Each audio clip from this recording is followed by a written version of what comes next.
Bonjour à tous. Alors on est mardi. Ah là là, le Seigneur est bon parce qu'il va encore nous faire entrer dans ses oracles, il va encore nous faire comprendre sa parole. On lui dit gloire à Dieu et merci Seigneur encore pour ce que tu fais. Merci Seigneur encore, ces moments sont pour toi. Papa, je mets ces moments entre tes mains, que tu puisses encore nous enseigner, que tu puisses encore nous amener là où tu veux et que chaque chose soit faite selon ta volonté, mon Dieu, mon roi. Au nom de Yeshua, Amen. Alors, hier, nous avons lu le chapitre 13, l'histoire de Lot avec son frère qui se sépare. Et là, nous allons lire maintenant Abraham va au secours de Lot. Pour ceux qui ont lu un petit peu, donc nous n'allons pas tarder, nous allons en lire directement. Donc toi qui lis avec moi encore une fois, donc bienvenue YouTube, Facebook sur notre rubrique Méditons ensemble, parce que nous sommes dans la méditation ensemble.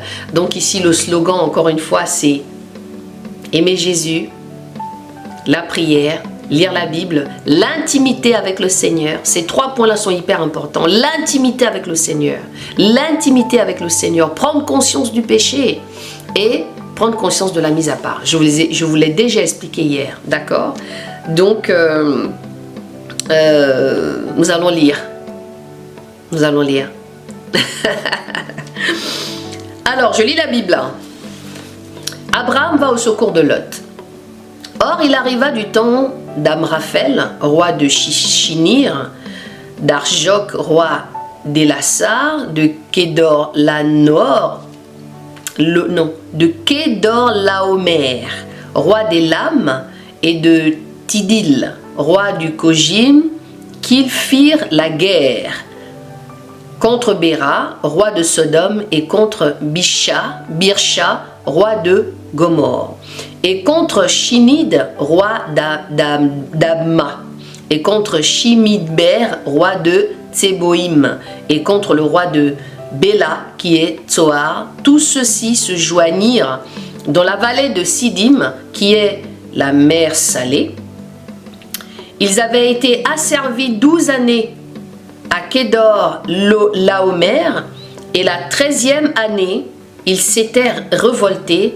À la 14e année, Kedorlaomer et le roi qui était avec lui vinrent et ils bâtirent les Rephaïm à Ashéroth, oh là là, Seigneur, aide-moi.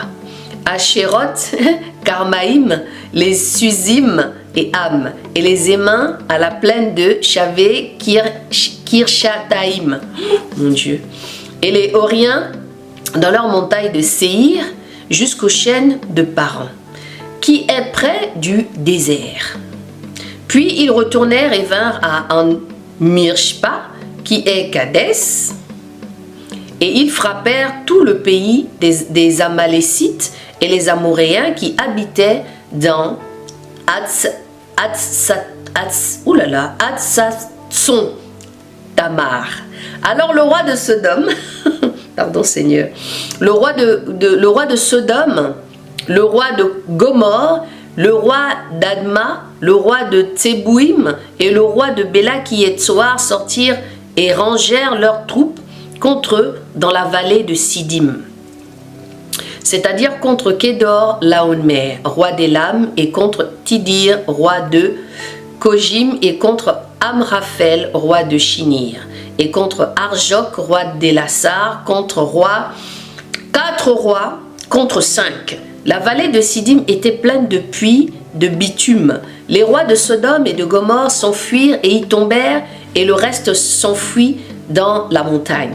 Ils prirent donc toutes les richesses de Sodome et de Gomorre, ou tous leurs vivres,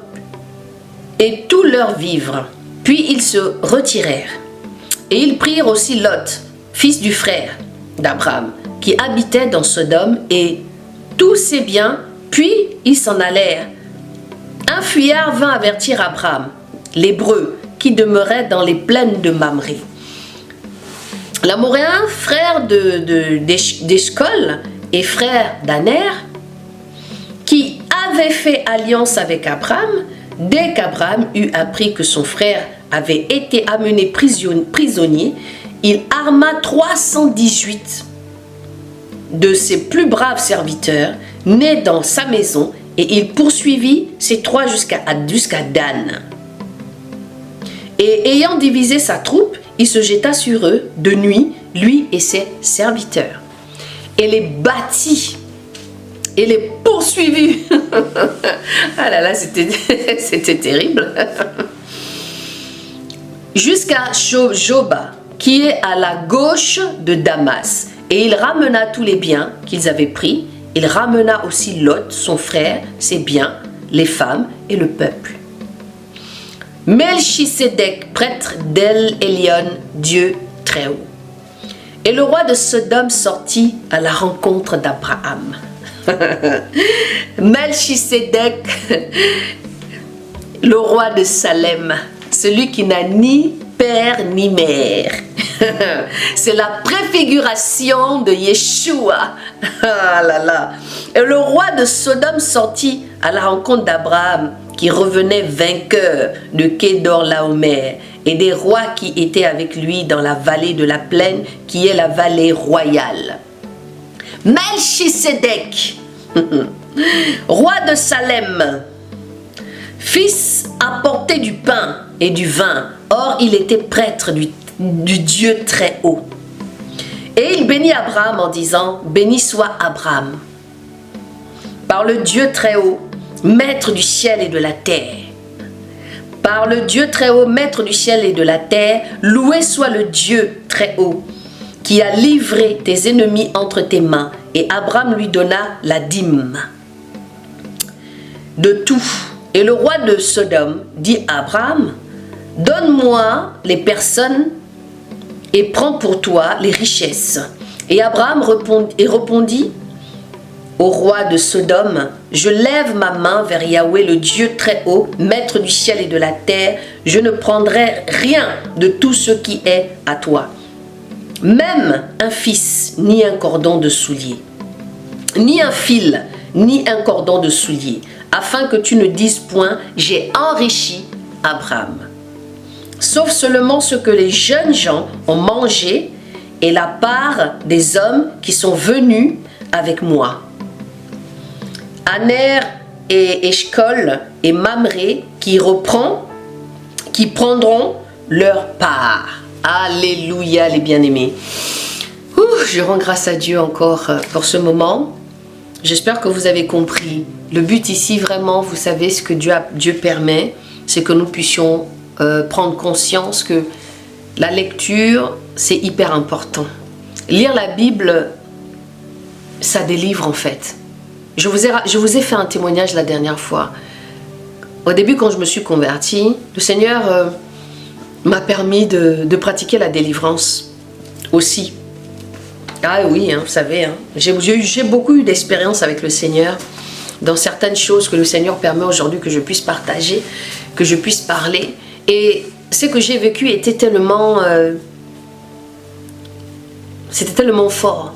Vous savez, voir la délivrance, c'est quelque chose de... Vivre la délivrance, voilà, c'est plutôt ça le mot. Vivre la délivrance, c'est quelque chose de fort. Vivre la délivrance, c'est quelque chose de puissant parce que vous voyez la puissance de Dieu.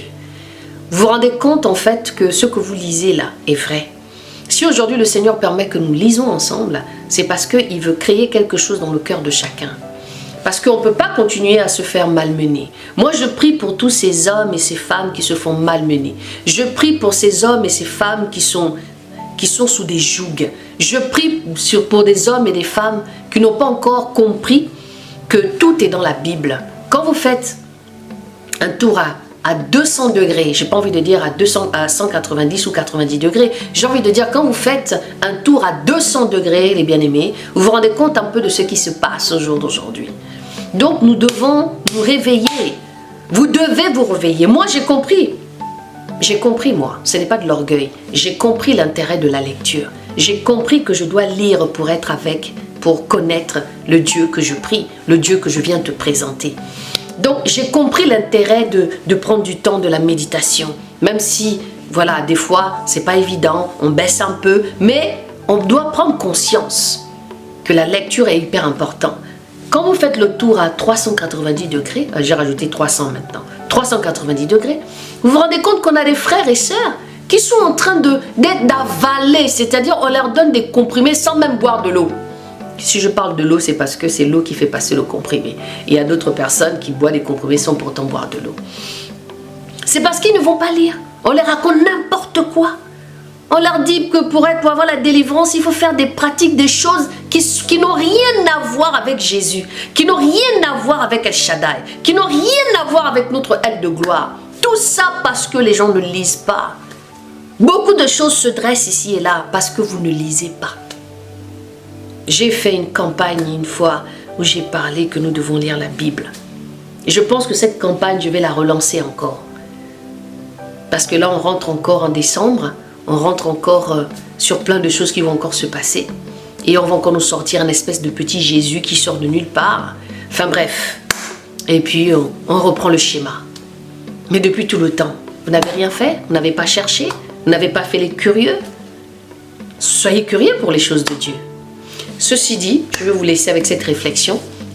Que le Seigneur vous accompagne, que le Seigneur vous fasse réfléchir. Toi qui viens d'arriver ici, il faut te réveiller.